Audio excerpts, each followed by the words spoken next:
जयपुर में युवक कांग्रेस ने बेरोजगारी के खिलाफ किया हल्ला बोल प्रदर्शन, मुख्यमंत्री आवास के घेराव का भी प्रयास। पायलट सहित कई दिग्गज हुए शामिल। देश में तेजी से बढ़ती महंगाई और बेरोजगारी के खिलाफ आज जयपुर में राजस्थान प्रदेश युवक कांग्रेस की ओर से हल्ला बोल प्रदर्शन करते हुए मुख्यमंत्री आवास के घेराव का भी प्रयास किया गया। हल्ला बोल प्रदर्शन में प्रदेश भर के हजारों की संख्या में युवक कांग्रेस कार्यकर्ता व नेता और पार्टी के कई विधायक व पदाधिकारी शामिल हुए। इस मौके पर कांग्रेस नेता सचिन पायलट ने भी युवक कांग्रेस कार्यकर्ताओं को संबोधित किया। आप पायलट की पूरी बात उन्हीं की जुबानी खबर राजस्थान के साथ सुनेंगे आप। जयपुर से राजीव झालानी की रिपोर्ट।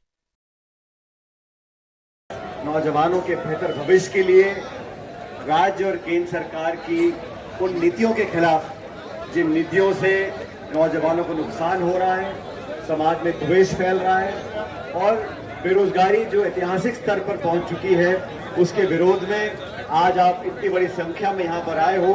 मैं आप सब लोगों का अभिनंदन करता हूँ, स्वागत करता हूँ और आपको धन्यवाद देता हूँ। दोस्तों,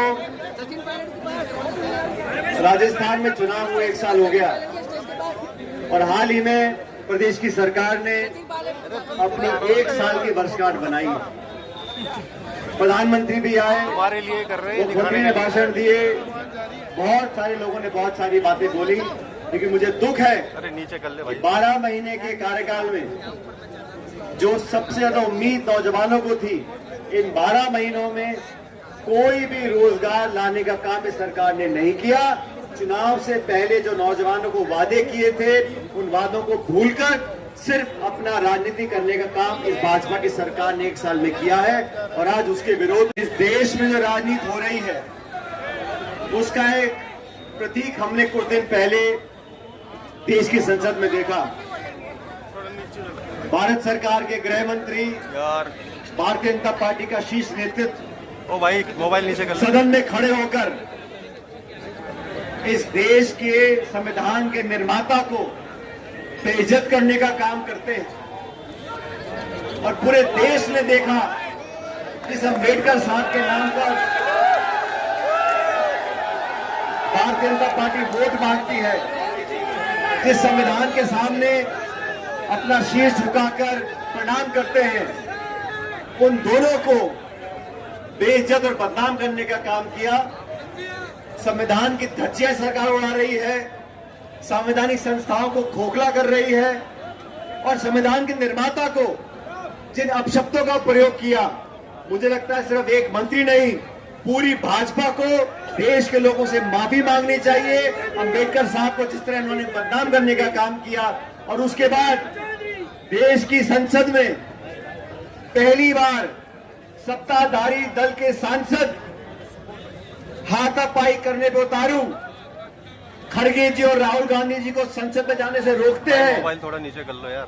हाँ, हिंसा का सहारा लेते हुए अपवाद मचाते संसद के परिसर के अंदर और फिर झूठा केस करते हैं, पुलिस में रिपोर्ट लिखवाते राहुल गांधी जी के खिलाफ। इस भारतीय जनता पार्टी का नकाब उतर चुका है।